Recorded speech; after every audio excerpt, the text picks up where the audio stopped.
Greetings, salutations, respect, and love. I am Scott. You're in the Prog Corner, where today we've got an all-star panel. Well, we're actually down one.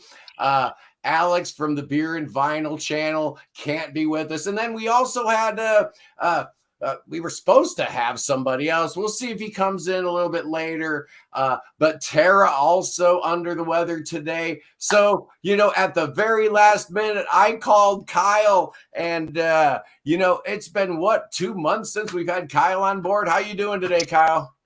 Doing okay. It's Master Sunday, so that's also on my mind. But we're going to talk about my favorite band. It kind of takes priority. Really happy to come back. Thanks a lot, Scott. Yeah. It sounds great. I wanted to have you here for a long time, but you know how it is. It gets hard sometimes. Everybody wants to be part of the Prog Corner, Wayne. And you're basically the sole constant on this whole thing. Wayne, what's been going on with you? How you doing today? Not too bad. This week, a friend contacted me and asked if I wanted to put together a little studio music thing, and said, "You know what? Let's do it." Hey, there's Sarah. There she is. She claims she's sick. That's okay. Me personally, I think she's just taken all the time she needs to work on content for her amazingly fast-growing YouTube channel, Spin and Prog. But that's all right.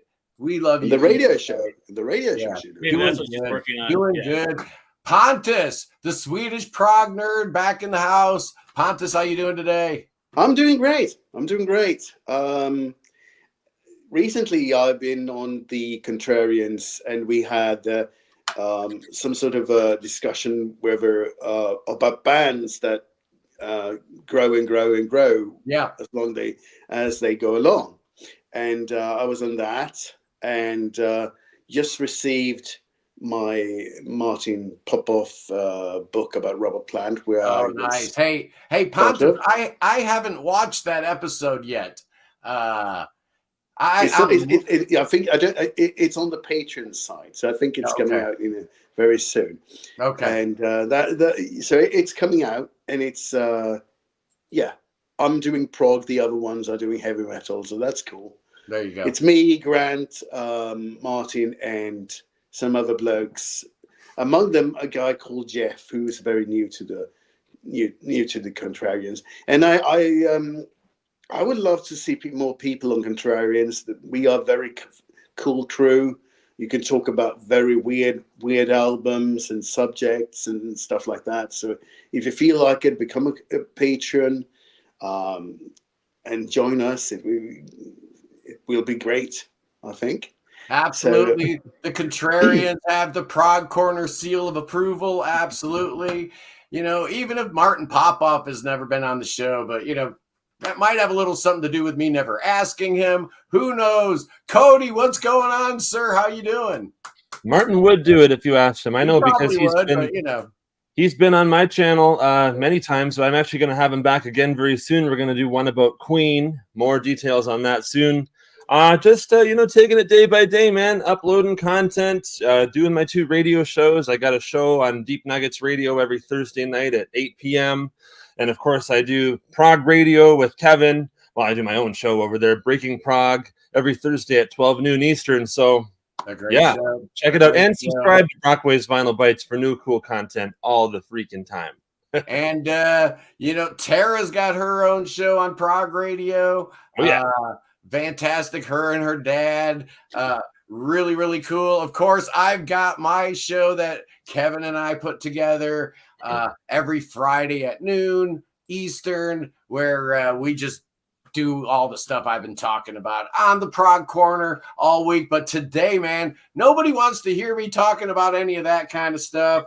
People have tuned in for one reason and one reason only, boys and girls. They want to know what we think about the one and only Marillion. And, I'm kind of interested in hearing where, everybody jumped on board the Marillion train, where they are, and of course, what your top 10 Marillion tracks are. And as always, I'm starting with you, Wayne.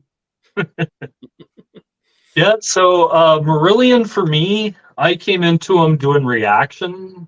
Oh, hold on. No. Hold on a second, Wayne. Better late than never. The sixth member. You know, I held a chair open just for the great one, the only Tom Curlis from Curlis Mania. Check out his YouTube channel. It's outstanding. Yeah, I might have been on it recently with the episode about trilogy versus brain salad surgery. So it's nothing self-serving at all, sending you over that way. But boys and girls, ladies and gentlemen, his debut on the Prog Corner, it's Tom Curlis. What's up, guys? Hi, Tom. Hey, Tom. Hey, Tom. Yeah. So we are, you're a little late. You were in the green room. I don't know if you're up to speed, but what we're going to do is we're going to go around the horn and talk about what Marillion means to us. Do we like them? Do we hate them? Or do we agree with Andy Edwards, who thinks that they are one of the 10 most overrated bands of all time? He wasn't even saying prog bands. He said they were one of the 10 most overrated bands, period, full stop, in the history of rock music. Do we agree with that sentiment? And of course, what our top 10 Marillion tracks are. We're going to start with Wayne, and then we're going to go to Pontus, and then Kyle and Cody, and we're going to bring it up with our guest, our new friend, Tom Curlis. And Wayne, I'm sorry I interrupted you, but man, I was excited when I saw Tom show up. Not a problem, Scott. Like I was saying, I came into Marillion doing reactions, and the whole Andy Edwards thing, I kind of agree with him on that a little bit, of them being a little overrated. But if you watch his video, which I really highly suggest people do, he goes into great detail about all the bands on the list. Yeah. Granted, his number one is Pink Floyd, and I'm a Pink Floyd fan, but I understand why you said that. But anyway, getting back to Marillion, they're a band I like the Fish era stuff a lot. I thought it was really good. The Fish stuff is very hit and miss for me, so it might reflect in my top 10. But anyway, here is my top 10. Number 10 for me is where is it on here? Emerald Lies. Number 10 for me. Number 9, Cannibal Surf Babe. Oh, I love that song. Cool. That's an awesome track. About a microwave. Hey, yeah, great. Yeah. Number 8, Childhood's End. Yeah. Ooh, cool. Number 7, Incommunicado. Yeah.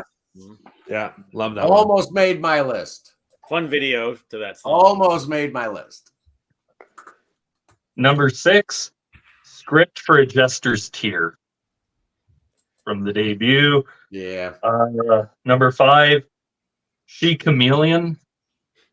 From Fugazi. Yep. Number 4, the only real, other than Cannibal Surf Babe, the only other H song to make my list, Goodbye to All That from Brave. Yeah. Fantastic song. Number 3, Sugar Mice. Number 2, White Russian. Nice. And number 1 for me is Chelsea Morning. Cool list. Yeah. Good stuff. You know, if you had told me ahead of time there were 2 tracks on there, I probably would have guessed the one off of Brave, but I don't think I would have guessed the second one. So that was cool. I can always count on Wayne to give us at least one surprise. The picture disc of Sugar Mice. Well, we've got some. What all are you showing us, Kyle? This is the picture disc of Sugar Mice, the 12-inch. Cool. Oh, that's cool. That's really cool. Show it again. Show it again. Yeah. Show it again, man. I have Incommunicado here too. That's kind of the thing it. about being a Marillion fan. No, some vinyl. There were all tons of, there's like 25 singles from the Fish period, the Mark Wilkinson artwork that you could collect. I don't have all 25, but the real hardcores have every one. Yeah, they do. That's some good stuff. Oh. Yeah, you got more? Incommunicados right here. Oh, there we go. Nice. That's nice. good. That's cool. Beautiful. I give them that. I give them that they were just like just like Iron Maiden.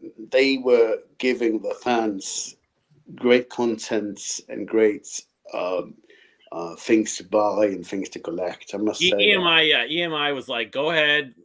Yeah, like Maiden. Put those things out, you know. Let's get the artwork. Did those guys do any sort of shaped singles? That was very hip in 86, 87. I don't think they did, but I think it's interesting talking about Maiden and Marillion and their fan base back in the 80s and the artwork and how you're completely zeroed in on one artist for Maiden with Derek Riggs and with Marillion, you're totally zeroed in. That Mark Wilkerson artwork it defines the band. It's so interesting because the two bands couldn't sound any more different, but I believe at the time, especially in the UK, there was a lot of crossover in the fan base. You know, I think a lot of those people that were listening to the one band actually secretly like the other and vice versa. Yeah, good deal, man. Well, okay. Well, you know, we kind of went on a divergence there with Kyle, but I do believe we were going to do Pontus and his. What do you got for us, Pontus? I know you said you're not a huge fan of Marillion, so where do you fit? Here's the thing. I came in to Marillion through radio because Kaylee and Lavender was huge hits both in England and the rest of Europe, and they were hits here in Sweden as well. But I didn't really saw them as a prog band at the time.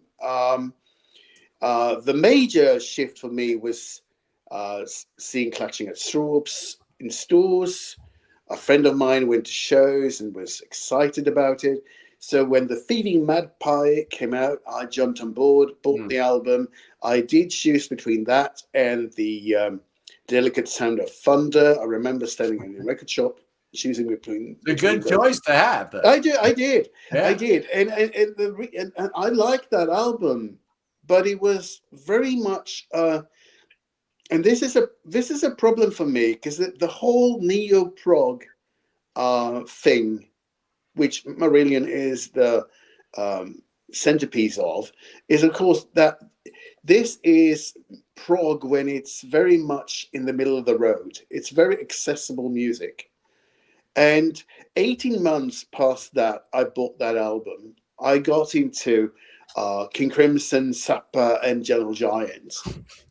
And I sort of left Marillion by the wayside. Yeah. Because there was other things, right? And I never really got back to them again until now. Because, that's what we're here for. Yeah, because it's an interesting thing. Because a lot of my friends are going to weekends, Marillion weekends and stuff like that. And that is cool with this band. I think they take care of their following. Yeah, they're very good at taking care of fans, making a good vibration with that. And I think that is, I mean, they were a band that could do crowdfunding, could invest in crowdfunding and make it work. And actually giving people a sort of, we're going to do an album. You haven't heard anything, but you're going to pay for it. and people pulled it off, and people did it. So what I did when we announced this, I said, all right, I sit down and I listen to all the albums. I finished the last one today, and I choose one song per each album. Okay. Because this is not really my bag. This is not really my cup of tea. This is a bit too middle of the road for me. I think it's a bit sort of. Okay, trigger warning, everybody. This is. But I'm not a hater. I'm not a hater. I'm more bewildered than this because this is a great band, and I should like it more than I do. But, I'm in your boat, man. I'm in your boat. Yeah, but I mean, what happens? The stone in the water, carves the stone or whatever you call it. So I'm going away now. Here we go. Forgotten Sons from the first album. Okay. I love the energy. It sounds like a knife. it's placed at the end of the album. But I love the double reading and the guitar underneath that. I love the march. I love the thing that they actually have subject matters for what they're singing about. This is about the Troubles in Ireland, right? Northern Ireland, I would say, and it's just and there's a sort of Pink Floyd ending to it. It's like this slow sort of thing, which they are very good at. They that's the trademark, slow songs. Even at this sort of weekend thing, we went out and had dinner with friends. I didn't see the shows, but at those shows there was actually a discussion, because they had warned everybody that they would do a set with up-tempo songs, and people weren't too happy about that. So this is a band that really knows how to do it really, really slow. From Fugazi, it is Fugazi, the title track. Great composition, great. They grown so quickly. They changed the drummer to a better drummer. It's a great flow from the piano ballad through the rock ballad to the full rock action.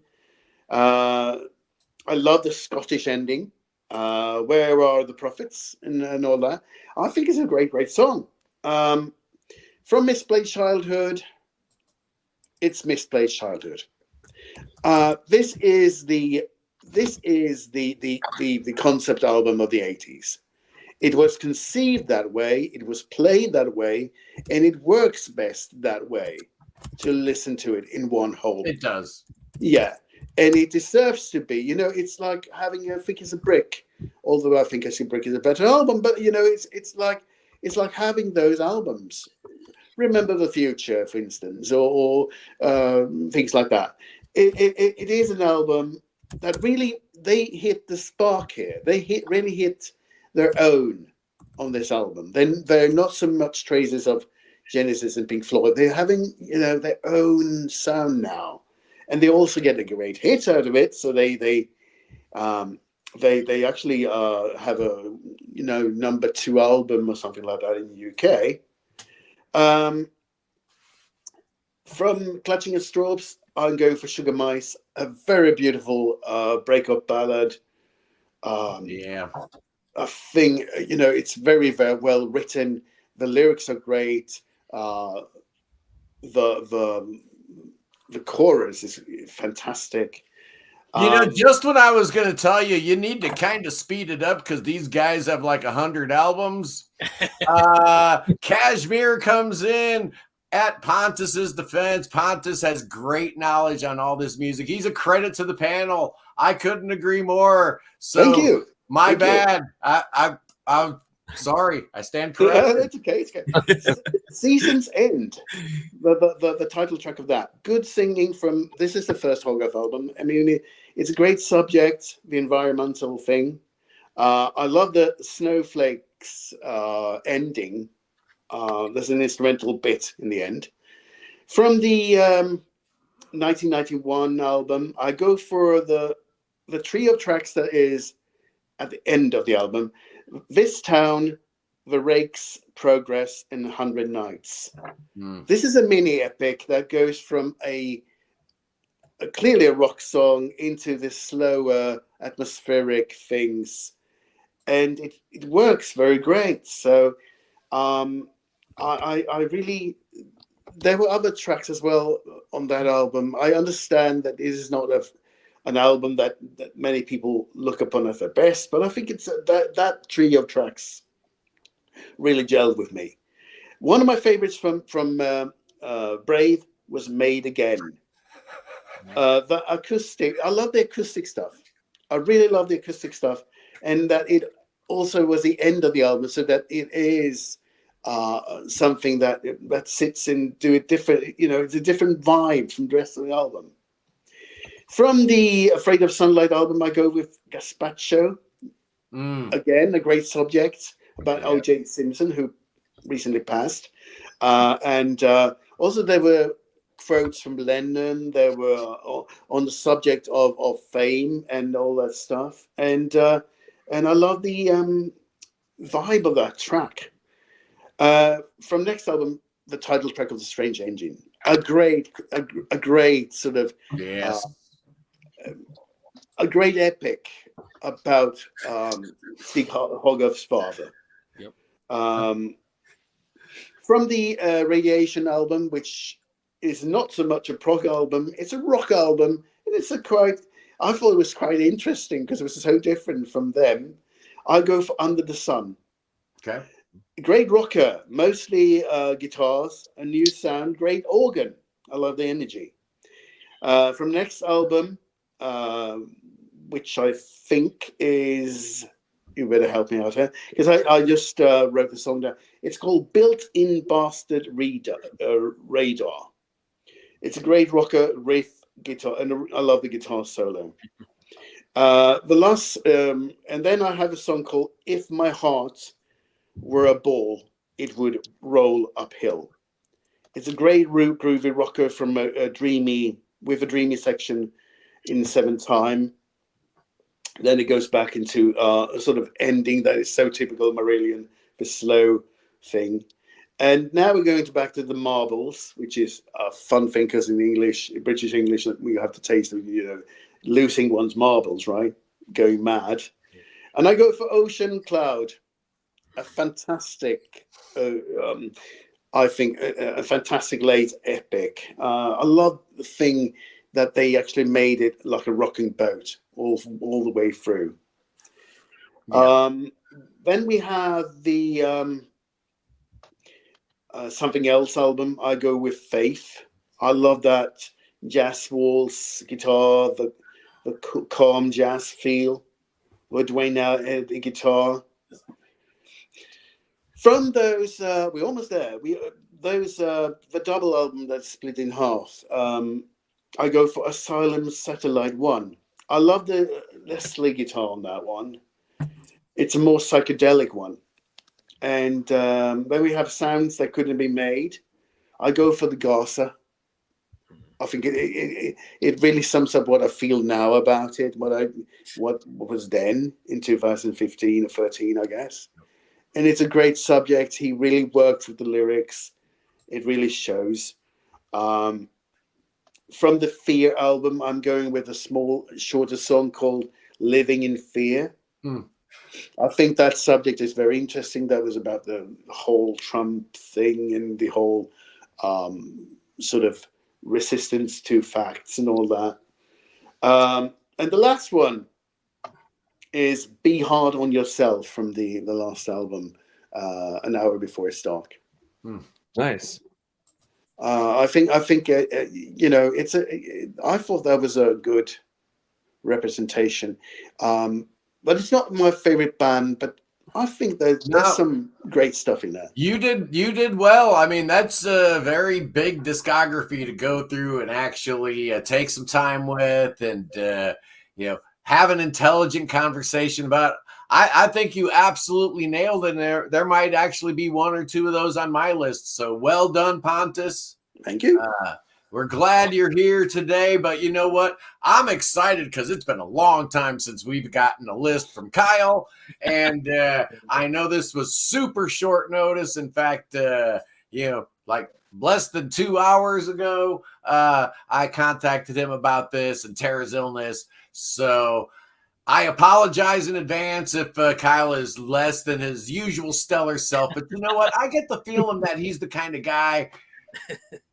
He's the kind of clutch shooter that we need here at the Prog Corner. That's why he was my first call. So what you got, Kyle?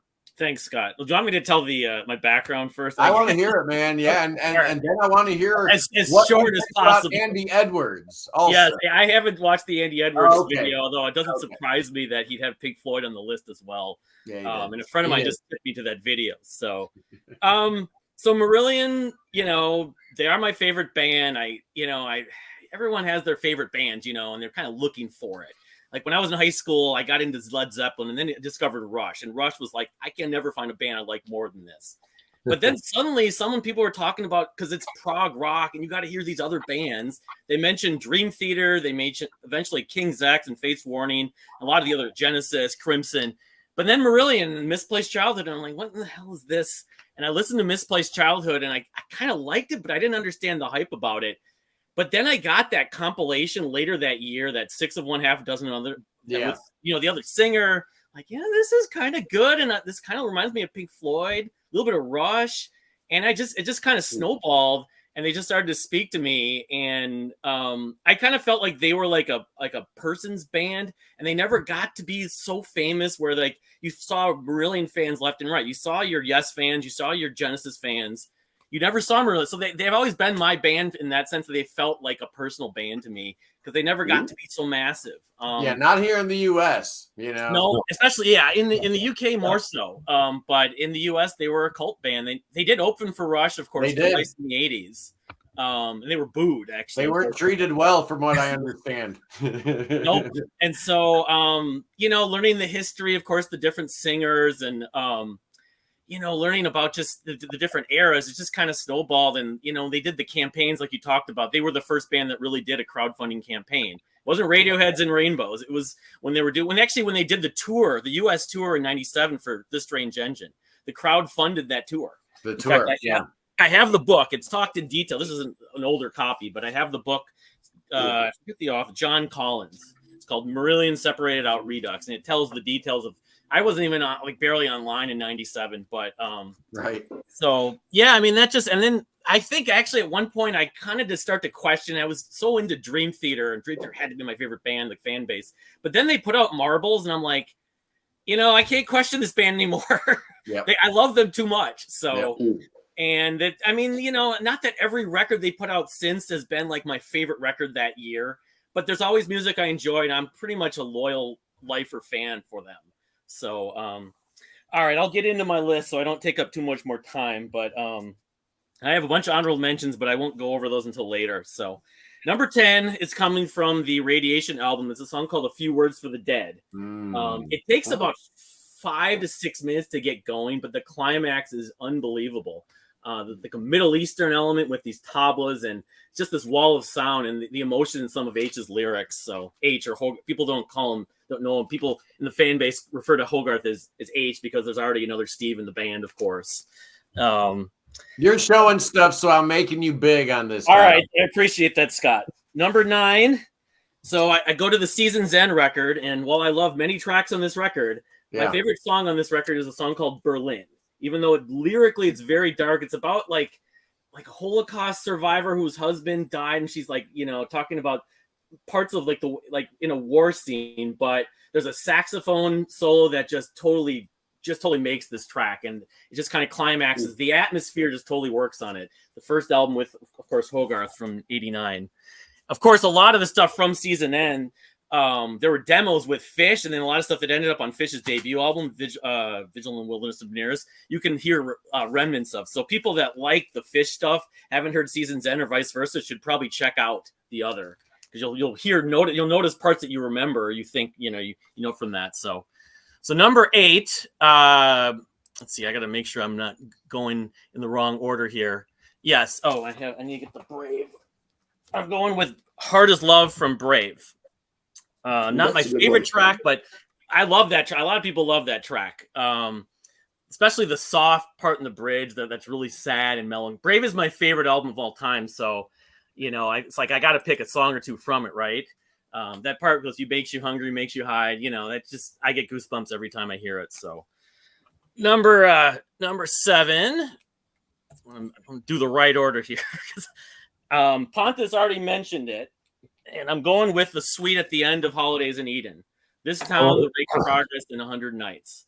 Nice. This is Prog. This is a Prog suite. If people thought this is their pop album, of course, they were trying to write songs like U2 or something like that with No One Can and Cover My Eyes, which aren't bad songs to me, but this is where they really still went into their prog. They didn't remove it. And it's the second record with H, the first original music they wrote with Hogarth. Right. But yeah, and again, they feature saxophone. I don't know what it is about. I love when Jethro Tull used saxophone. I love it when the Mars Volta used saxophone. When Marillion uses saxophone, it often really works well, and it works really well in this suite. The line, you ask yourself of the qualities that you despise, you realize you're describing yourself, that always hits me like, wow, where did you come up with that, Hogarth? So number 6, this is what I meant to show earlier. The title track to Afraid of Sunlight.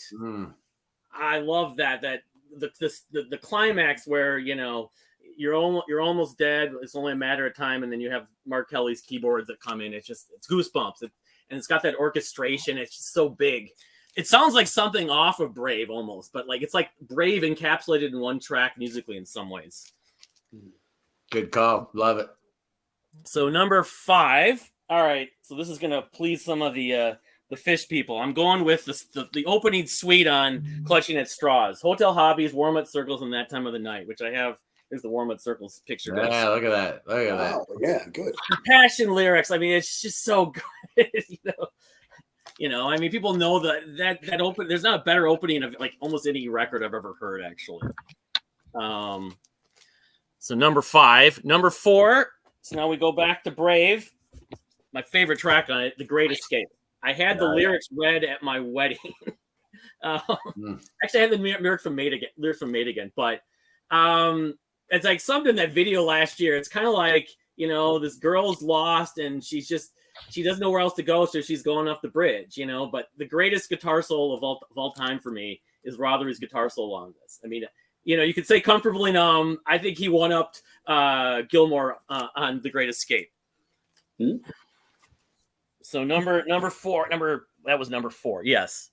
Number 3, Ocean Cloud, as Pontus alluded, from the campaign edition of Marbles. Nice. Super big wall of sound story about a guy lost at sea. You know, is he married to the sea? Does he have people on land? It's got so many twists and turns, such big, loud. It's almost metal in some ways. But it wasn't on the original standard version, and it took me like a few months to hear it. And all the fans online are talking about, oh, you had to get the campaign edition to hear it. It's the best song on the record. But yeah, it totally lived up to the hype. Ocean Cloud from Marbles, the campaign edition. Number 3. Number 2, also from Marbles, the opening track, The Invisible Man. Total goosebumps. Yeah. They play that at like every show. Kind of has a U2 element, but the way it just segues, the little riffs, you know, and oh man, I get goosebumps every time. And number 1, going with the big, you know, opening single from the band. There we go. There we go. This version. There we go. This came on the '98 remasters. The Fair Deal studio version I don't like as much. I think it's too polished. The more stripped down, organic sounding version of Grendel off of you know, Besides Themselves, which I heard in an original. Here's the single, the Market Square Heroes EP or single, the B-side. It's just so good, so well written. Even though it sounds like Supper's Ready at points, they captured so much creativity lyrically, musically. It's so fun, so playful, and it doesn't overstay its welcome. So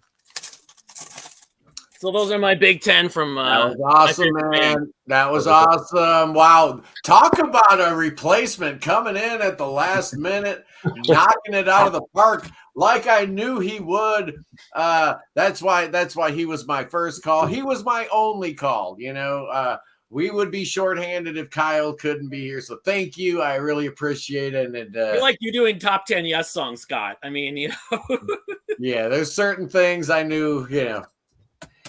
I know certain people could handle certain tasks, and certainly this was right in your wheelhouse, but kind of different story for Cody and his experience with this band. And so I know they're not your favorite band of all time, Cody.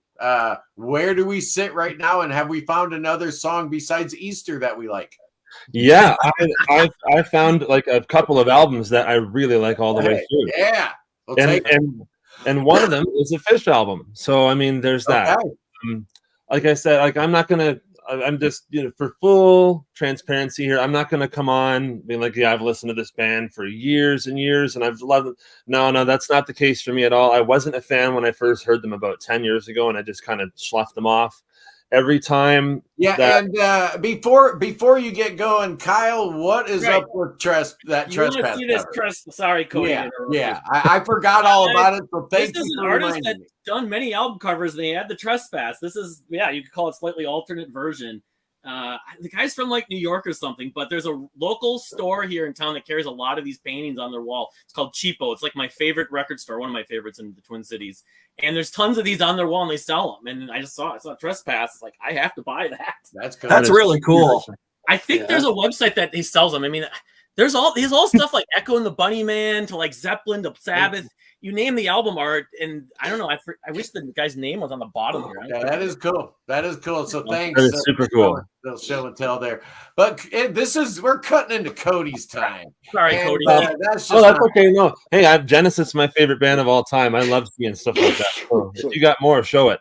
But yeah, so I mean, for a long time, I was kind of like, I heard Marillion on the radio once, and I was like, oh, this, like, because it was like, you know, like the cable box classic rock radio channels that you get on the TV sometimes. Anyway, we had those back in the day, and a Marillion song came on, and I was like I was still like a young teenager. I was like, this sounds like get some of those folks that Cody puts on his channel, Total Prog Gurus.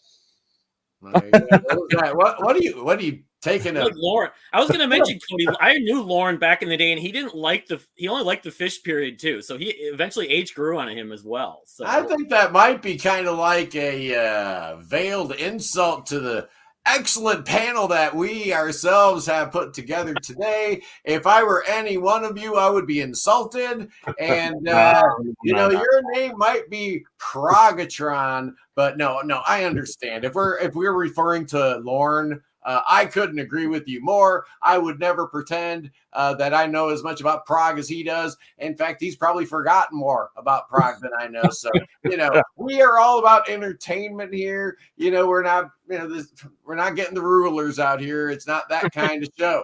We're having a good time talking about Marillion. And so thank you, Progatron, for your contribution. So with Marillion, for me, I listened to them a while back, and I was like, I'm going back like 10 years. I'm like, yeah, I'm not really a fan of this. It's very much Genesis inspired for me. And so years go by, and people are like, check out Misplaced Childhood. And I'm like, yeah, okay, much respect. I would listen to it, and I'm like, yeah, it's not my favorite thing. And so years go by, and I hear an album called Season's End. And I tried so many times to get into, like, I even acquired this cool thing. Yeah, it's signed by the whole band. Very cool. Yeah, so that's my little Marillion piece there. But we get those things in the store and stuff all the time. So, so I come along and I hear Season's End. And I was like, okay, we're onto something here. I like this. Uninvited Guest is cool. But even then, I still kind of was like, okay, I can kind of appreciate this, and then just kind of, didn't really continue on with it. And then a friend of mine introduced me to a song called Easter. And that was how I got to be here today. Because, I'd already heard it from listening to the Season's End album, but being reintroduced to it, man, those guys. I'm going to do it to you again one more time here. Oh, where'd Scott go? Scott disappeared. Oh, I guess I can continue with my list then. Cody, did you get around to listeing to the watching the Dream Theater? Yeah, no, I'm sorry. I'm sorry about that, boys and girls. I got so excited I pushed the wrong button. Oh, heck yeah. You got 1 million views. Oh, yeah. Congrats, Scott. It only would take Marillion finally to hit 1 million there, Scott. There you go. Nice. During the middle of the street, not like I was. So you're a millionaire, Scott, right? That's great, dude. Awesome. Congratulations, man. Checking that. Here, congratulations. So well. 7 figures. So cool. That's kind of cool. I was hoping it would happen during the stream, and it did. Very weird. Very weird.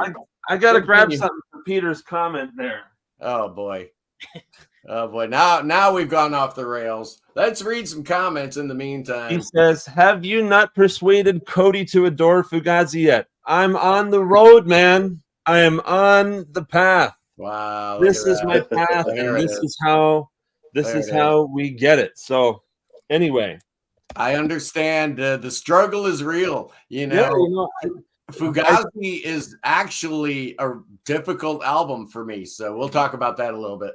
Okay, well, yeah, your commentary is more than welcome, of course. So coming back after my friend Lauren, who we were talking about, showed me Easter again, I was like, Okay, well, I'm really liking this. What's going on? And then you guys had brought up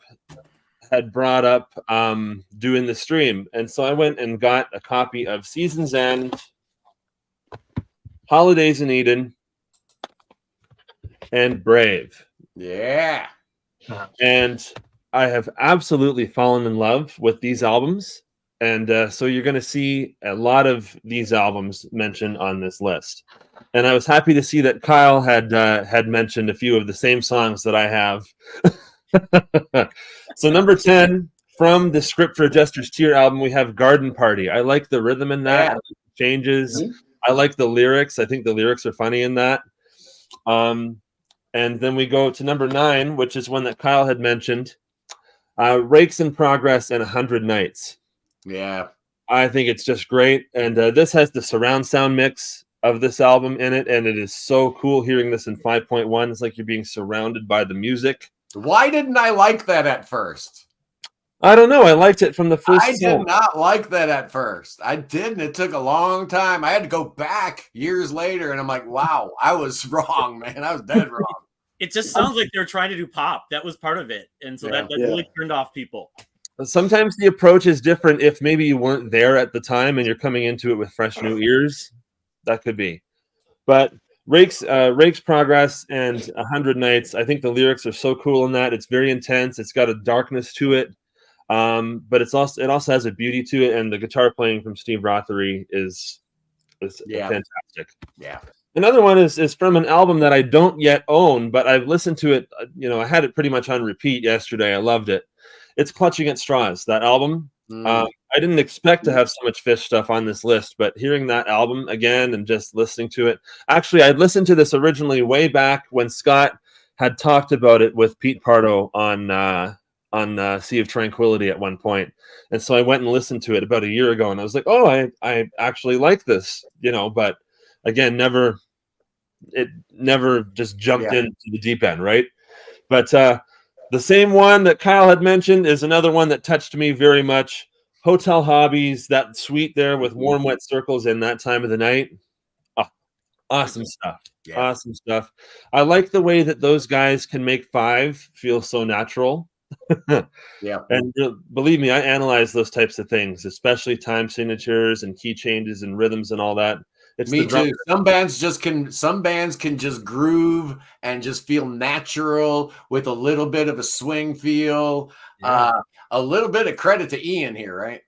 Yeah, great drummer. Wow. And the drumming especially on this album and on Clutching at Straws is very good. The mix of the drums is well done. Yeah, yeah. Number 7 is a tune called After Me from Season's End. Great tune. Just beautiful lyrics. I love the guitar. I love the acoustic. Love the whole vibe of that. Are they coming after you here, Cody? Don't know, don't care. Don't like it. Is that you? Yeah, it is. He's been egging me on the whole time, but it doesn't bother me none. You're gonna have to try a lot harder than that. You on your channel? No, I've never seen him. I've never seen him on my channel, and hey, if he doesn't like it, come back in 5 minutes. It's quite all right. We got a cure for people like that. If they want to continue, I got an itchy trigger finger. Don't try me. People in the past trying to get cute. You can come after me. I'm a big boy. Do not come after my people. Continue.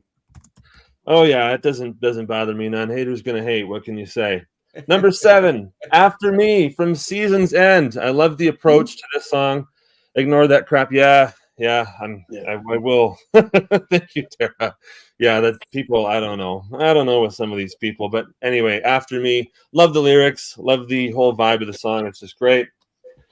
If you don't have Cody, if you don't have haters, you're doing something wrong.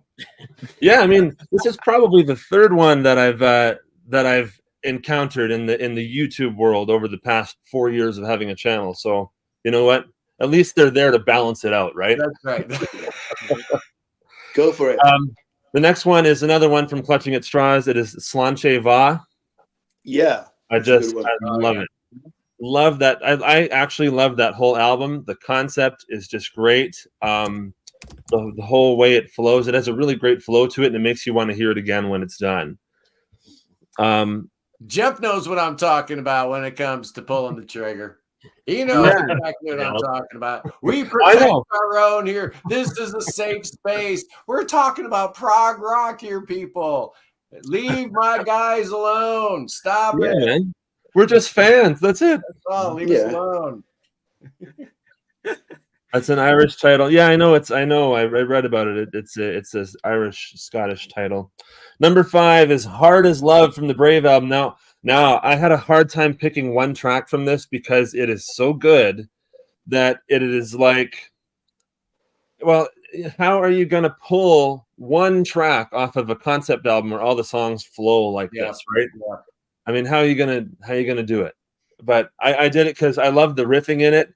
And I love H's voice. I really do. That's one of the things that has really stricken me about this period of the band is I love the emotion that I feel in his voice. Again, this is just my own novice opinion, okay? I'm no genius when it comes to Marillion, but I'm certainly open-minded to it, and that's the best I can be for now. So "Hard as Love," love the guitar playing, and love the sound of his voice.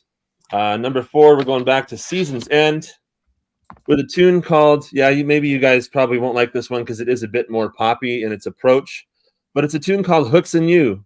Yeah. It came on and I couldn't let it stop playing. I had to repeat it over and over again. It was very good. I liked this whole thing very much. And so there's more heavy Marillion, man. It's heavy.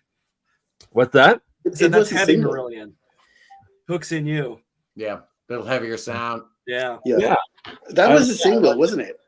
It was. I believe it was. Yep. Number 3, okay, for someone that maybe didn't expect that a Fish song would be so high, it is my top 3 Marillion songs. It is "Incommunicado." Yeah, it's a great one. Yeah. I love it. It's a great poppy approach. It's it's not poppy because at the same time it has lots of changes. Like I think there's a 5 or a 7 in the beginning of the song before it goes into a wonderful keyboard solo before the verse even starts. Okay, that's prog, all right. A keyboard solo before any lyrics even come in the song. Yeah. And it's a great. It's very Tony Banks inspired. You can hear it, but they really make it their own. I love the song. I love the way he says "incommunicado." Incommunicado. I love it. And number 2 would be my number 1 if number 1 didn't exist. But number 2, that's how that works, Cody. Yeah, I know. I heard this, and it might as well be tied at number 1 because as soon as I heard this, again, I heard it in surround sound. I was like, oh Jesus, this is exactly what I have been waiting for. How about "Uninvited Guest"? I don't know how that didn't make my list. So consider that to be on here as well. "Uninvited Guest." I love it. Love it. Number 2 is a tune. Again, as soon as I put this on, had it in 5.1 going all around the room.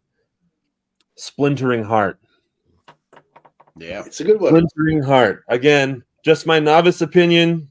But as soon as I heard this, I was like, this is the Marillion. This song is the Marillion that I've been waiting 10 years to hear. Because the guitars, when he sings that line, he goes, "But this is it." And then the band comes crashing in like full volume. Oh, that was what I like. That's the heaviness. That's the heavy side of Marillion that I've been waiting for so long. And I finally got it. And I'm so happy because I love that song. And number 1, you guys know what it is because I mentioned it last week. Easter from this album. Again, there's a 5 in the bridge of that.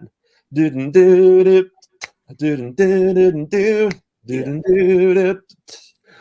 swings. How does 5 swing? It's like Ian, man.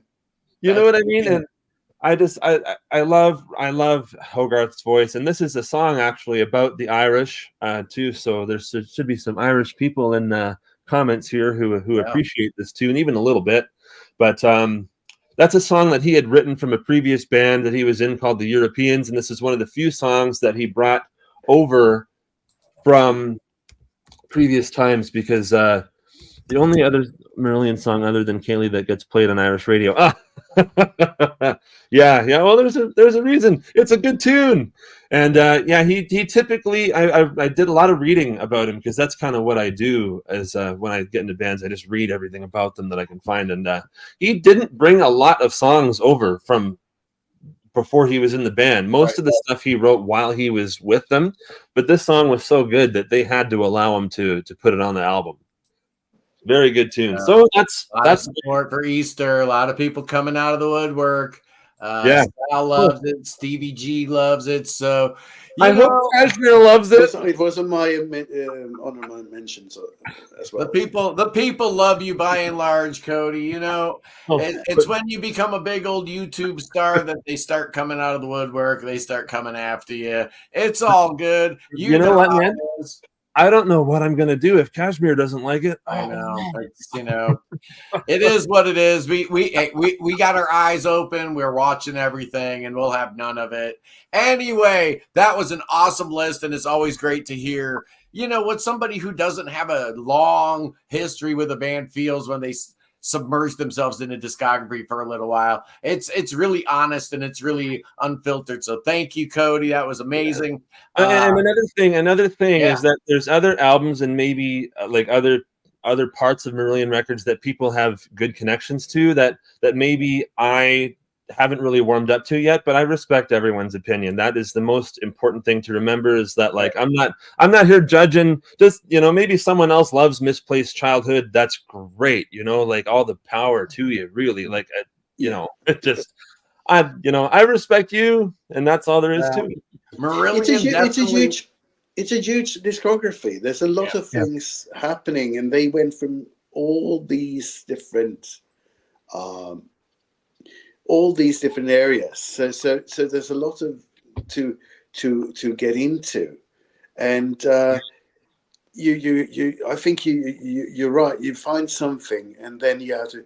It's like that with a lot of, you know, we all start that way. We find a song, we find a record, and then we work ourselves into the band, right?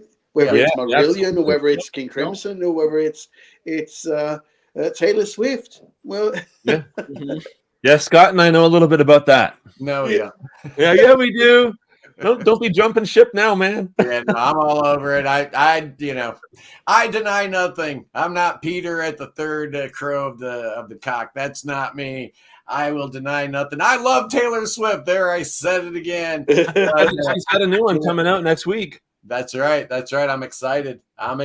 But, you know, I learned my lesson. I pick my shots. You know, I pick my battles, and you know, I probably won't be reviewing the new Taylor Swift, y'all. So it is safe. You can turn on the Prog Corner and feel safe. It's going to be nothing but Prog, content on the channel. I apologize. Mea culpa, mea maxima culpa. I'll never do it again. No, that's a lie. You know I'm trial and error, Scott. It's trial and error. You know I'm going to do it again. I don't care. At some point, you know, I just hit 1 million views. I don't care if I want to. If I want to, who cares? Who cares? No one cares. Hey, ladies and gentlemen.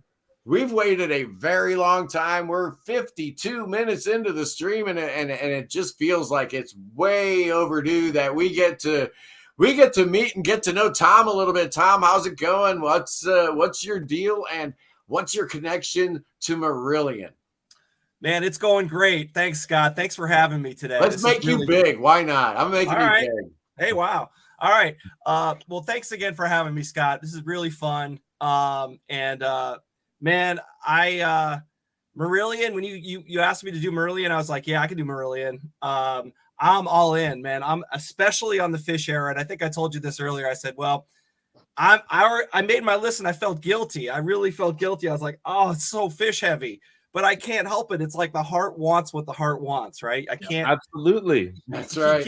You can't, your mind says, okay, more H. And then you're like, no, I can't do it, man.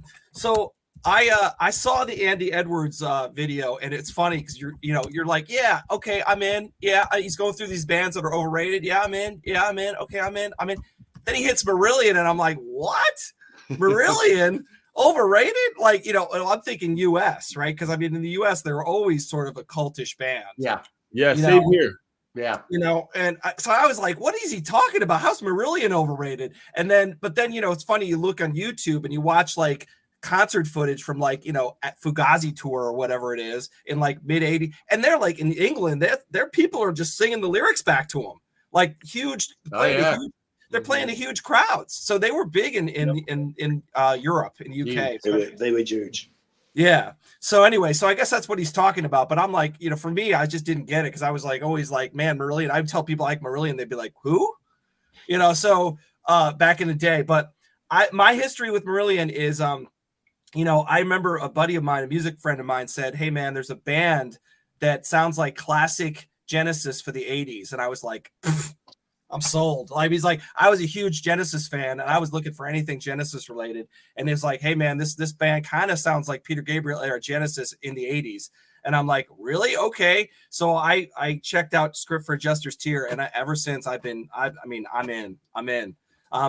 Marillion. And I saw them. The first time I saw them live was Clutching at Straws tour in 80, whatever it was, 87, I think, 88, something like that, in New York. And oh my God, it was such a good concert. They played most of Clutching at Straws, and then they ended with like most of Misplaced Childhood. So, and Fish was just fantastic. I mean, they were so good live. It was better live. So, and I saw them in US, you could see them in like a theater. It wasn't like a huge place. It was kind of small. And I remember people going crazy for, they played Market Square Heroes at the end. Everyone's bouncing, and Incommunicado, same thing. Everyone's bouncing up and down the music. It was so cool. Anyway, so my list going in, I'm going to be quick about this, but it's Fish heavy. I'm just going to warn you. That's cool, man. That's cool. Do what you do. So number one, Lavender. Yeah, maybe it's a little over. Some fans might say it's a little overplayed. Whatever. I love that track. I just think it's awesome. Who can get away with saying dilly dilly in a song? Come on. Yes. As a lyric, I mean, really. Lords of the Backstage. I just love that track, man. I mean, Misplaced Childhood. Let's just get it out of the way. This is, as Harold would say, it's fantastic. He would say it's a real classic. Now let me show you the box set. Yeah, it's a real classic. You need to get it. And then this is also a real classic right here. Yeah. This thing is like, are you kidding me? This is not a bad track on here. And when I saw them on the when H was in the band, I saw them in Milwaukee for the Holidays in Eden tour, and it was like they were playing pool, and I'm not kidding. It was like my friend was like, "Hey man, that's like the back of Clutching at Straws," because Rothery was playing pool. Yeah. And I got, hold on, I got to show something. So I did get an autograph that day. I think it's from Hogarth on the back of there. So yeah. Oh, so cool. Anyway, so it was fun, and I asked Ian Mosley about Hackett, of course, because I was Genesis crazy. So I was like, "Oh man, you play with Steve Hackett? What's that like?" He's like, well, he listens to his wife a lot, or something like that. Something about being whipped by his wife or something. I was like, okay. But anyway, so back to the list. Sorry. Script for Adjuster's Tear, first track off the first album. Come on. I mean, it sets the template for the Fish era, and it's friggin' awesome. Yeah. I love it. Love it. Love it. So Warm Wet Circles off of Clutching at Straws, just fantastic. I just love that it's a concept record too about Torch, who's essentially could be Fish. I think he was having some, so yeah, you think he was having some substance problems, I think, because they had been on the road for a long time. But anyway, Just for the Record is number 5. What a great! I mean, Just for the Record, I could give it up any day. It's just like. That still applies to anybody who has substance issues, right? Any day I can put this down. I can be done with it any day. That's true. And then Torch Song, where if you don't stop, what does he say? My advice is, if you maintain this lifestyle, you won't reach 30. Yes. Yeah. Love that. He Knows You Know, right? Off of Script. He knows. Yeah, no. I mean, you can't Fish is so good. He's so good with those hooks. He does hooks in the songs, like these vocal hooks. you know, and he's got problems, right? And I love at the end when he's like, "Don't give me a problems. Don't give me problems, Kashmir. We'll put you down, Kashmir. Don't give me your problems, Kashmir. Don't give me your problems, you're haters. Dead to me, Kashmir." They use the phone. They use the phone call on it. Yeah, exactly. He's on the phone. It's like it's like there's. I always say there's like a dash of Pink Floyd in Marillion, right? That's like they use sound effects, and he's on the phone and stuff. Yeah. Okay, I got a nod to the H era. I got to do at least one. Easter is just the most beautiful song. Easter. Oh my God, Good Easter, stuff, man. Easter gives me goosebumps. It's so good. Yeah, me too. Yeah, Easter's amazing. So H, I love you, H. I love Marillion. I'm so glad they continued. Anyway, if you give me a top 20, I got a lot more H songs in it. And then what else? Punch and Judy. I love that. I mean, I have the same struggles with Fugazi. It's like sort of second album syndrome a little bit, but it's still got some really, really, really good moments on it. And I love Punch and Judy. And Assassin is next. So Assassin is the first song on this. Yep. I think is really strong. It's a really good song. And then finally, number 10, Blind Curve, which is sort of like it's sort of a link track, I guess, on Misplaced Childhood. But it's funny, and like revisiting this album. I had so much fun revisiting this catalog this week. I was like loving it. And I forgot how great side 2 of this is. I mean, I remember thinking the first half was really strong, and the second half kind of died. No, the whole album is freaking awesome. Yeah. I mean, White Feather is great, right? Yeah. For most fans, yes. Man, it fits together very well. You know, it's one of the it's actually, you know, a very well thought out composition through and through.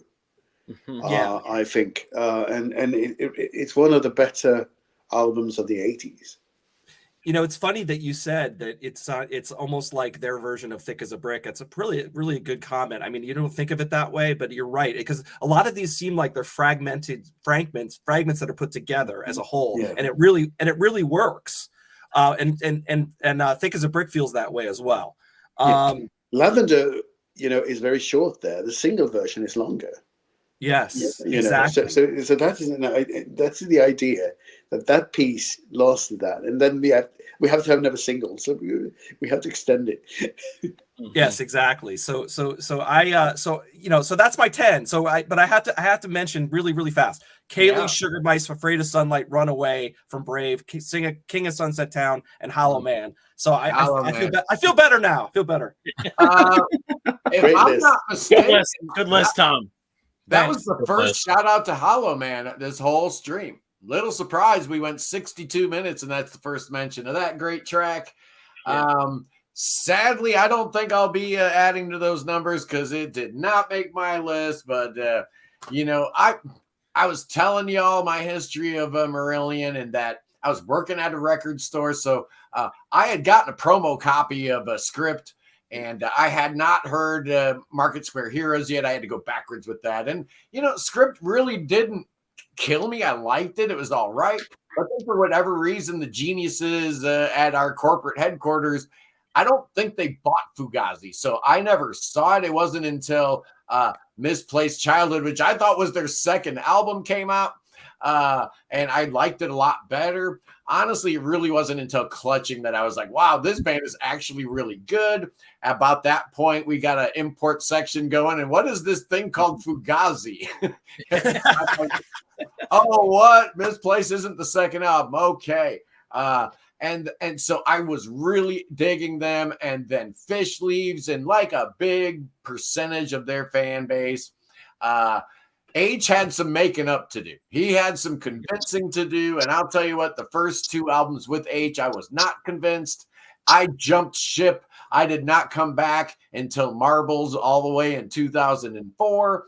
And I absolutely fell in love with that album from the get-go. So then I went back and I filled in the gaps, and I'm like, I missed Brave? How did I miss Brave? Well, another thing about Brave, and somebody said, how do I put a single song on Brave on my list? I couldn't do it. I really couldn't. even though Brave is probably it's definitely in my top 5. I do not have a track from Brave on here, but this is my top 10 from Marillion.com, the much maligned Marillion.com, which was the first self-financed crowdfunded album, right? I mean, that was kind of the one. I got Interior Lulu. I really dig that track. It's a little different form, very cool. 1999, and it kind of sounds like it, and I dig that. The whole thing at the time felt hokey. Whenever bands try to look forward, they always sound dated. But over time, this album has actually stood up pretty well. At number 9 from the debut album, it's been mentioned before, but I'm going with Garden Party.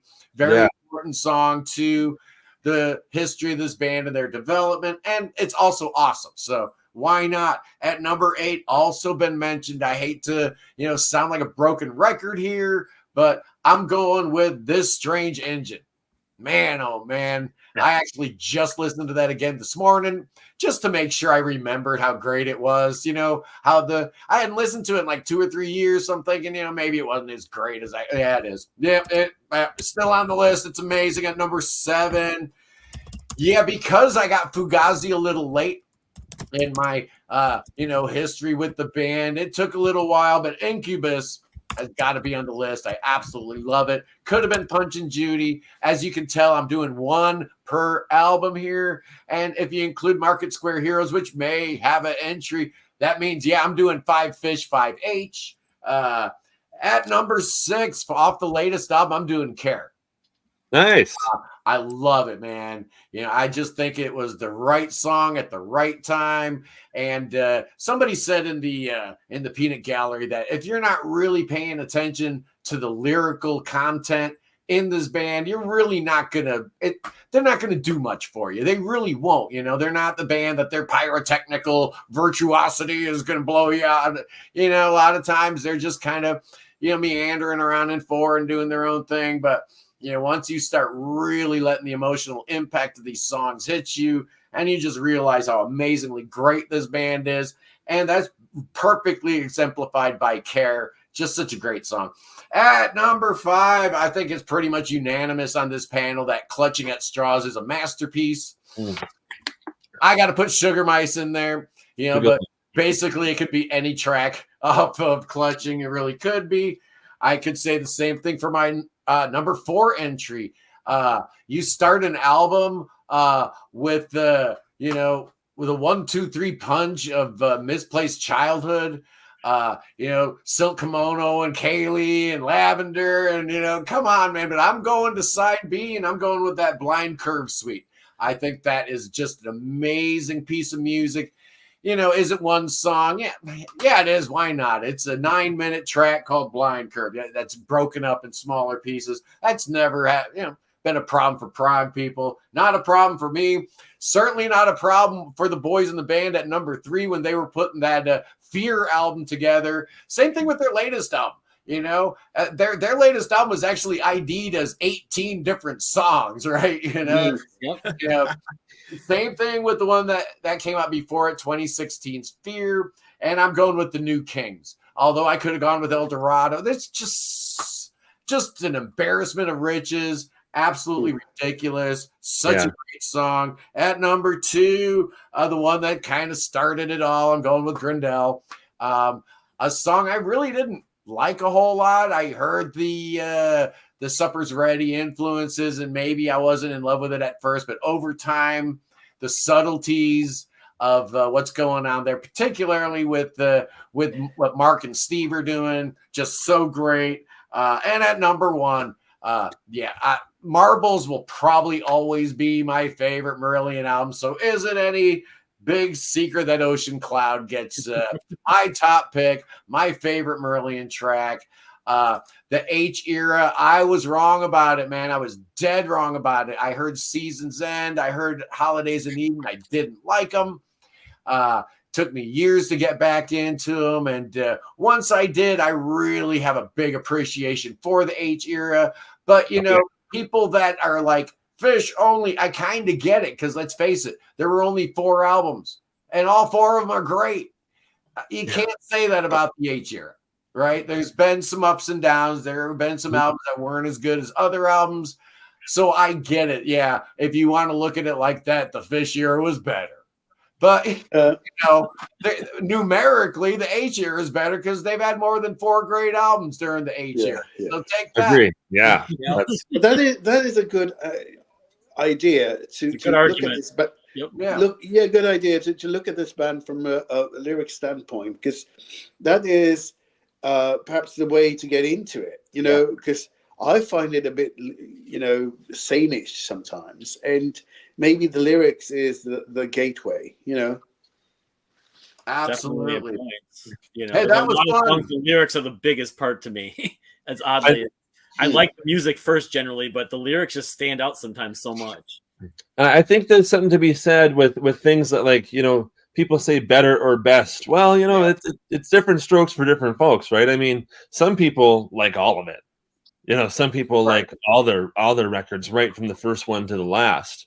But there's definitely more music of the H era, but there is some stuff that's hit or miss for sure. Yeah, I think so. And that's all right, because a band that's been around as long as they have, and they've seen the upheavals in the music industry, the changes within the band weren't just at the lead singer position. You had to look at the industry completely changed. It flip-flopped and turned into something completely different. The fan base changed. Record labels changed, their affiliations with them or lack thereof. Everything changed, and they were able to weather the storm better than almost any band I can think of from that era. And I do want to mention one thing about Andy Edwards. I brought it up, and I appreciate you guys weaving that into all your commentary, because I'm targeting Andy Edwards today. We love you, but that was a hell of a statement that you made about Marillion being one of the most overrated bands of all time. But I get it. You were in IQ. So, you're going to be a little bit biased. Oh, that's right. That's right. Of course. Yeah. Well, that's all right. And then he does mention that in his video that it is his own personal bias. Yeah, he does. He does. And here where most of us are in North America, it's a very different approach than where he Europe. lives. Yeah, where he is, right? So in Europe, Kaylee was a top 5 hit, right? And over here in Canada, we never hear that on the radio. So it's chart, but not nearly the same.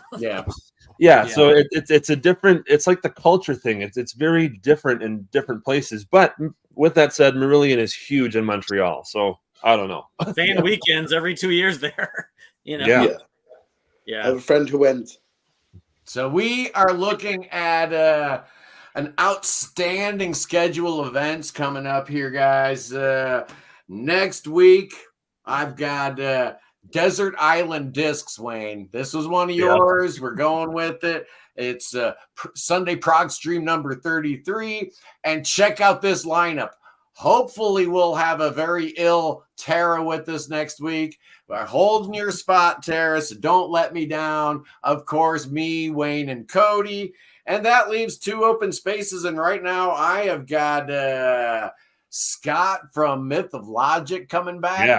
And a brand new, I've got Zoltan coming in. You guys are going to love this young cat. He's awesome. He's been doing his thing on his YouTube. I think I know one of Scot from Mythologic's picks going to be, because he shares one album especially in common with me. Okay, that's going to be good. And then, let's see, the Sunday after that, April 28th, we're doing the Beatles. Oh, yeah. Here's what we're doing. The whole week leading up to the 28th, Kevin at Prog Radio is going to be doing nothing but Beatles kind of stuff all week on Prog Radio. And it's culminating with our Sunday Prog Stream number 34, April 28th. So it's going to be me. It's going to be Kevin from Prog Radio. And who else? Me. I'll do it. Okay, I'll do it. We got Wayne and Cody are automatic if they want it. Okay. Oh yeah. That leaves 2 spots. Who's in? I'm in. Pontus and Tom. Are we okay? Absolutely. Okay. Absolutely. Okay. Wait, what was the date again, Scott? I'm sorry. April 28th. 28th. Okay. Sunday, as always. So this is exciting television, y'all. You get to see how the sausage is made in real time. I actually forgot we were still live. I thought we were actually done, and we were like doing the after, right? We didn't really do honorable this is outstanding. I'm not embarrassed at all here, guys. No, you don't get this at other channels, folks. You don't get this. You don't. No. You really don't. You know you love it. Breaking the fourth wall as only we can here at the Prog Corner. Do you want to do honorable mentions? I have a bunch of honorable mentions, but let's hear them. We got a minute, and we're going to go around the circle. Hold your horses, Kyle. All right. We're going to go around the circle here. Tom, first of all, are you in or are you out? Oh, I'm in. For Beatles, I'm in. Yes. Outstanding. Okay, and then May 5th, I'm doing something a little different. I don't know what's going to happen there, but I booked the great Charlie Bramwalt on the show. I'm excited. I've been talking to him for a while about coming on the show, and he's got like a million different musical endeavors, and we might have some of the members of his band on there. So we'll talk about May 5th later. But before I send it over to all you guys, I want to make sure we all are on the same page about April 20th. Yeah, it's 420. Yeah, it's Record Store Day, but it's also a very special day on the Prog Corner where we're bringing Mirth Rander into the house, doing a special Q&A, 1 o'clock Eastern, where 3 of the original members of the band will be here answering your questions, talking about the reissuing of their 1976 masterpiece For You, the Old Women. It's been out of print for 48 years on vinyl. It's finally coming back, and we're going to be talking to the guys in the band. So mark your calendar. It's Record Store Day. Hang out, buy your vinyl and stuff, stand in line and do all that ridiculousness. Come back to the crib, right? And come to the Prog Corner, sit down with me and 3 of the cats from Mirth Rander. That's April 20th. It's going to be awesome. Wayne, what's going on in your world here in the next couple days? Oh, not too much. Got reaction coming out tomorrow morning for a Poem by the People live reaction to the Chicago song. So nice. Good to see the great Terry Kath on guitar there. Good. And then I do have a bunch of honorable mentions, Scott, that I forgot. So I'll just run right through them very quickly. Gazpacho, if my heart were a ball, I'd roll it uphill. One you mentioned, Interior Lulu, The Unforgivable Thing, The New King's Suite, Paper Lives, Brave, The Web, Punch and Judy Fugazi, and Slain Math. Beautiful. Good ones. Pontus, what's going on with you, man? Where are we going to see your bright, smiling face here in the near future? We're going to record something tomorrow with the Contrarians. Wait a second. Tara, did you send me your list? Let me see here. Oh, we have to have that. Yeah, you go on. I'm going to see if Tara sent me your list here. Sorry, I'm beginning to have a head cold. We're going to discuss a few things. It's not my subject, and I didn't invent the subject, but I think it's going to be fun. It says, what killed prog, or did prog kill itself? I like it. And we know that isn't true, but it's an interesting thing. I don't know who came up with that, but I'm going to be very, very I'm going to take part of it and see what happens. It's going to be fun. Oh, hold on, Pontus. The world wants to know. Pete wants to know. Jordy wants to know. Everybody wants to know what Tara's list consists of. And here we go. I've got the answer right here. She sent it to me. It is all of Script, all of Fugazi, all of Clutching, and Blind Curve. Is that 10 songs? That's a little more than 10. More than 10, yeah. But that's her top 10. That's awesome. I love it. We know Emerald Lies was going to be in there because she loves that. Unbelievable. There you go. I'm sorry I forgot your list, Tara. I had to throw that in there. Pontus, Scott, just before. I have a few honorable mentions as well.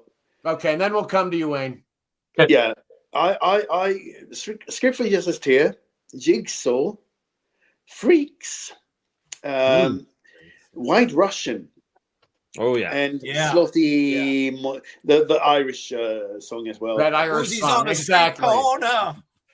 Yeah, precis. That one. Living with a Big Lie, Runaway, and Hardest Love. Beautiful. Afraid of Sunlight. Beautiful thing. I had A Legacy. And I had The Invisible Man. Yes. Yeah. And also, the Asphalt World. Prog didn't die, my friend. No, we know that. It might have been sick for a little while. It never just went died. underground a little. It's alive and well. Yes, it's morphed. Indeed. It's morphed. That's right. That's right. Kyle, what's been going on, man? It was so good having you back. We got to have you back real soon, but what's been going on your channel these days? Well, I just finished after about 2.5 months a series of my love of Kevin Gilbert and his album Thud. So I did. We didn't know you loved Kevin Gilbert, by the way. Oh, but so that was a labor of love, and like you've been doing the backwards albums of the year, I'm going forward. So right. I'm doing that, and then I've got this big project in the works that I kind of alluded to, and we were commenting last night about this stuff. You call it prog pop, related prog, crossover, whatever, indie prog, art, art rock.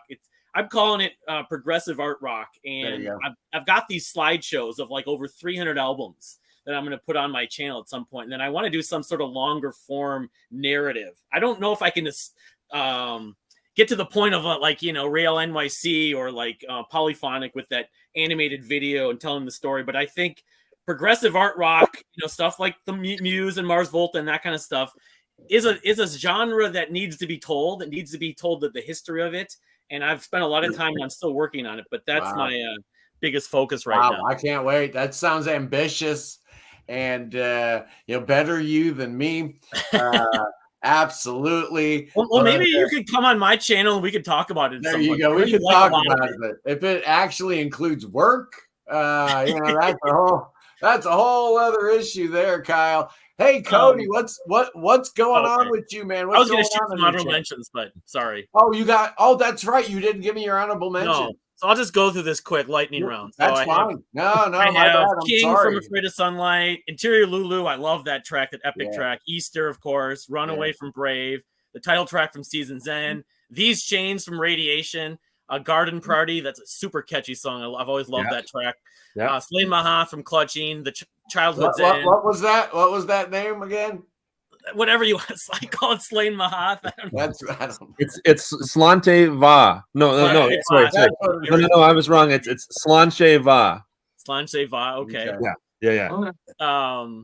And then Childhood's End that rounds out my top 20. I did a list of over 100 though, so there's a lot of songs that were mentioned that were lower on my list that I still love, of course. It's like you doing your yes list. I mean, you put number 86 you still love, but you love number 22 better. Yeah, exactly. Yeah, I wonder who I'm gonna do next. 208 yes songs just kind of whetted my appetite to tackle another discography. You know how it is. It'll probably be Genesis, right? Genesis, Floyd, Yeah. Anyway, I would have to join for Genesis. That yeah. Well, maybe me, you, and Wayne. That'd be cool because it's basically just me talking the whole time, so I don't need a whole panel. But it's good to have you guys up there with me. And so, Cody, what is going on with you these days? How's your channel going? How are the views? How are the subscribers? How's your watch time? What's going on? All that stuff good. We're just nearly 700 subscribers now. Okay. Even just a month or two ago, we were under 400, so it's been on a steady climb. We're doing solid, doing really good. Had lots of cool content coming out recently, and more coming. We got pretty much every Saturday live stream we do now. I bring my pals Lauren and Matt and various other people, you know, sometimes Wayne comes, sometimes Scott from Mythologic came once, and you know, I'm hoping that you know, Pontus has been before. I'm hoping that Scott from the Prog Corner eventually might come once. But yeah, you know, so it's constantly, it's like a revolving door. There's just different people in all the time, but we got cool content coming. Richard Narez is a big fan. He says, "Congratulations, Cody, your station's rocks." Thank you very much. Yeah, Jeff is a strong supporter too, and we won't be doing a live stream this coming weekend now because I own a record store, and I totally forgot that it's actually Record Store Day. So come, if you're in Ontario, Canada, come to Second Chance Records, 20 Argyle Street North, Caledonia. That's right. Awesome. And more cool stuff coming up on the channel. So yeah, just subscribe and stay tuned because we got cool surprises happening left, right, and center. And you know what? If you're not from whatever place in Ontario you just said, support your local record store, man. Support your local brick and mortar record store. They need you more than ever. And every day is Record Store Day. Thank you. Yes. Yeah. Forget Amazon. Forget the big box stores. You know, all the big places. Support the smaller shops because those are the ones that have the most personal connections when you go in there. It's not like walking in and everyone just ignores you like a big box mall store or something like that. It's like the smaller shops, they really care that you're there. And it's not just a job, it's a passion. It's a, you know, it's all of that. That's right. Well, thank you, Cody. And finally, last but not least, wow, Tom, talk about knocking it out of the park for your inaugural appearance on the Prog Corner. That was fantastic. So what are you working on over on Curless Mania? Thank you, Scott. I'll just like saying, I'm sorry, I'm going to say it again. Curless Mania.